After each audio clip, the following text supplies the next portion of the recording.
I feel bad. You got it. Okay. Oh, that's okay. How's it going, everybody? Let me get a little more guitar. It's good to be here at City Winery. I went for a run in Central Park today in the rain. And I just got into town, and I had to do it. And I'm so happy to be here. I'm going to do this song because it'll kind of introduce you to me. And everything in the song is true, every single word of it. So hopefully you get a sense of who I am. And there's a part where I talk about making my first communion in the Catholic Church when I was a little kid. And they tell you you're going to eat Jesus' body.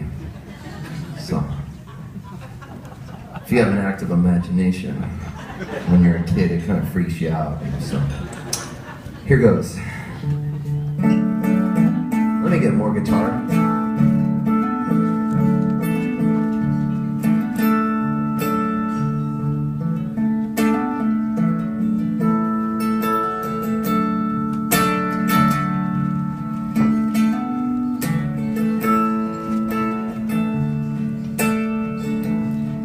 Well, we first moved to the USA, all the way from Canada. We drove across the continent, from Nova Scotia to Pasadena. My sister and me and my mom and dad, from the cold to the sunny south. There were palm trees growing and it was not snowing, and I never did shut my mouth. Well, we drove on over to the courthouse in downtown Los Angeles. We put our hands on a Bible and we swore as a family that we were not communists. When we drove away, I started to cry. They said, "What's wrong, son? Are you sick?" I said, "I don't want to be an American. I want to be a Catholic." We talked Hollywood and baseball in the car. The voice of Vin Scully, man, it would travel really far. Going to the Harvey King. Sandy Koufax walks up to the mound and he's up to his hips in alligators. There's an airy spiderweb shadow coming into Chavez Ravine.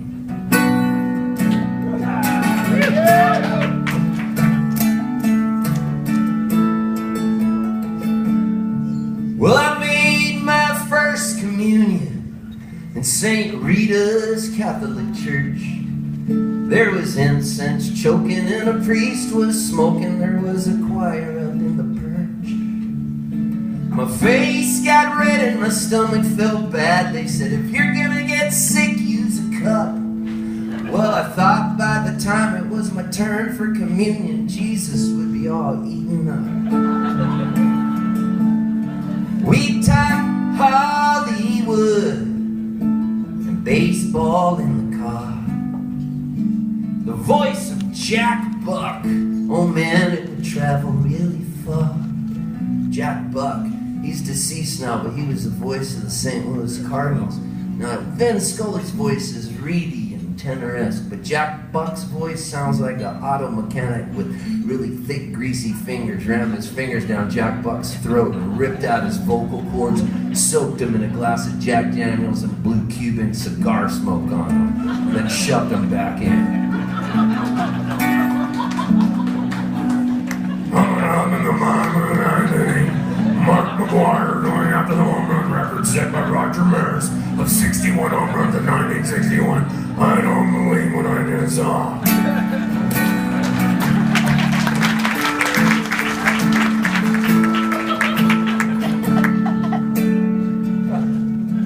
That felt pretty good. Well, my allergies were bad, so we moved to the desert to a city called Palm Springs. We trick-or-treated at Liberace's house. Each finger had a diamond ring. We met Elvis Presley in the middle of the summer, and he hugged my sister for far too long.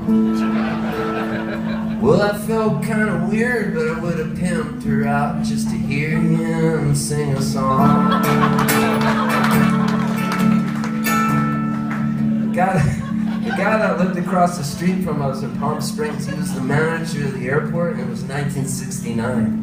And he called us up and he said, "Steve, Kath," and Kath was my sister, she was older than me. She was good looking, she already had boobs, and not that I ever spied on her or anything. But he called us up and he said, "Elvis Presley will be landing in a plane today at 3 p.m. and you guys can meet him if you'd like." And I said, "Are you kidding?" So it was 1969, I was 9 years old. And he let us ride our bikes on the tarmac. And we heard the engines of a plane in the distance and the squeak of the tires as the plane landed and the steps came down. And out stepped Elvis Presley, larger than life. He was comeback special Elvis. He was the Richard Nixon drug advisor. And he waited for us to come to him. Rock star cool handbook, rule number 1, wait for fans to come to you and act like it's business as usual. He had it down pat. He smiled the most charismatic smile I'd ever seen. And he just waited for us, and we caught up to him and he said, "Sounds like your kid's been alone." And I said, "Yeah, to catch you, Elvis." And he picked me up and he put me on his shoulders and he spun me round and round. He ran his fingers through my hair. He gave me his autograph on a piece of paper he casually ripped out of a notebook he was holding. It was 1969. He was the coolest thing I'd ever seen. And then he hugged my sister Kathy for what seemed like a really long time to me. And I didn't know whether I should protect her or offer her up. So I said, "It's okay, Elvis, you can have her." And then he just talked to us for what seemed like it was an eternity. He never seemed to be in a hurry. He was peaceful, cool, zen Elvis. Till finally one of his assistants came up and said, "Come on, boss, we gotta go." So we waved goodbye to the king and rode our bikes home on the high on the trail of success. Nothing could ruin our happy moods. Sure, the Vietnam War was looming over us and assassinations and drug overdoses were all over the papers, but all we knew was Elvis Presley was our best friend and we were fans for life. When I got home that night, I pulled my trusty guitar out of the case and I practiced for hours and hours. And that was the night I learned how to play "I Can't Help Falling in Love with You" and "Blue Suede Shoes." Because you know what? Life is full of memory markers, and some memories are brighter than others, and this is one memory I'll never forget. The day I met peaceful, zen Elvis and offered him my sister.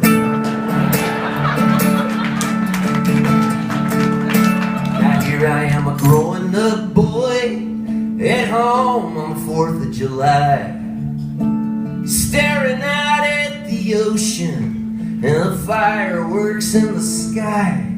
I miss my friends who aren't around, the ones who passed away. Now I'm feeling kind of grateful here on Independence Day. We talk Hollywood, baseball in the car, the voice of Harry Carey. Oh man, it'll always travel really far.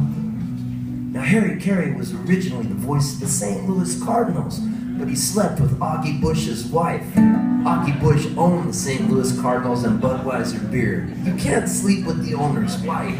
So they traded him away. As an announcer, they exiled him to Chicago, where he swore he would never drink any Anheuser-Busch products again. And he drank old-style beer, and he called the games for the Chicago Cubs, but he could never pronounce the players of the Dominican Republic's name. Like, so anybody, even easy ones, like say the Cubbies were playing the Cincinnati Reds and Davey Concepcion was coming up to bat. Oh man, Harry Carey would be jumping. Holy